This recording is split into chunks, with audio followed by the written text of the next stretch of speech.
یہ ہے وہ کیفیت کہ جس کے اندر یہ آیتیں نازل ہو رہی ہیں۔ فرما رہے ہیں والضحیٰ، قسم ہے دن کے دھوپ چڑھنے کے وقت کی، واللیل اذا سجا، اور قسم ہے رات کی جبکہ وہ چھا جائے یا ساکن ہو جائے۔ سجا کے دونوں معنی ہیں سکون۔ اب دیکھیے ان دونوں کو کیوں لائے؟ اس لیے کہ صبح ہے، حرکت ہے، برکت ہے، چلنا ہے، دوڑنا ہے، ہر شخص جا رہا ہے، ادھر جا رہا ہے، ادھر جا رہا ہے۔ رات کو سکون ہو گیا، تاریکی چھا گئی اور شور ہنگامہ ختم ہو گیا۔ لیکن یہ رات اور دن دونوں ضروری ہے انسان کے لیے۔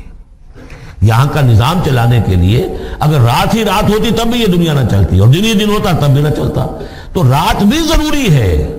اسی طریقے سے نفس انسانی کے لیے کبھی کبھی قبض کا وقفہ بھی ضروری ہے۔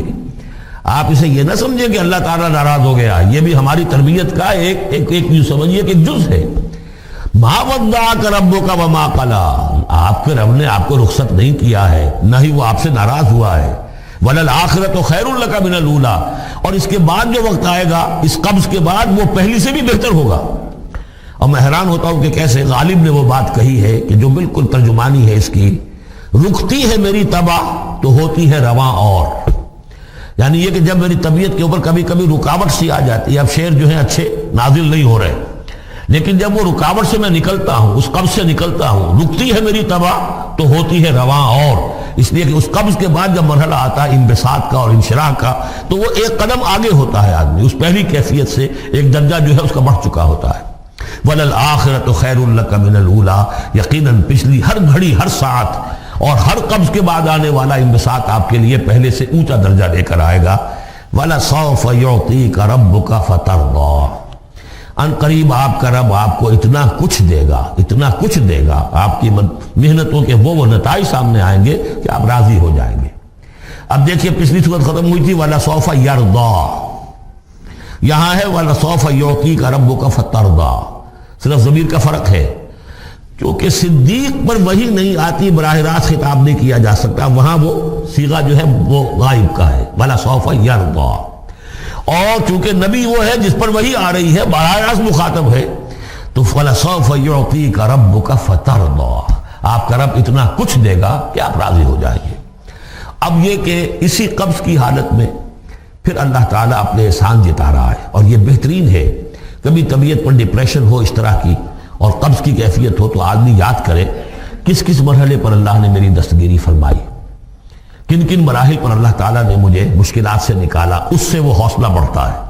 اور اس کو بھی سمجھیے کہ اسی انداز میں علم یجد کا یتیما فآویٰ، یہ سیرت النبی کے بڑے اہم حصے ہیں جو اس میں آ گئے ہیں۔ آپ کی پیدائش یتیمی میں، پوسٹیومس چائلڈ، باپ تو پہلے فوت ہو چکا ہے، 6 سال کی عمر میں والدہ گئی، 8 سال کی عمر میں دادا گئے، اور وہ یعنی جو آپ نے دیکھا ہے ابتدائی زمانہ زندگی کا تو وہ یتیمی کا۔ علم یجد کا یتیما فآویٰ، کیا اس نے اے محمد آپ کو نہ پایا کہ آپ یتیم تھے، پھر پناہ دی، آپ کے لیے بندوبست کیا، دادا کے دل میں جو شفقت ڈالی، پھر آپ کے تایا زبیر کے دل میں جو شفقت ڈالی۔ عبد المطلب کے بعد فوراً ابو طالب کا نام آتا ہے، حالانکہ یہ غلط ہے تاریخی اعتبار سے۔ عبد المطلب کے بعد کافی عرصے تک زبیر جو آپ کے تایا تھے وہ سرپرست تھے، پھر ان کے انتقال کے بعد ابو طالب کا معاملہ آیا، لیکن ان کو بیچ میں سے غائب کر دیا گیا ہے۔ بہرحال اللہ تعالیٰ جو بھی کسی کے دل میں ڈالتا ہے، آخر ابو طالب کے دل میں محبت ڈالی تو کس نے ڈالی؟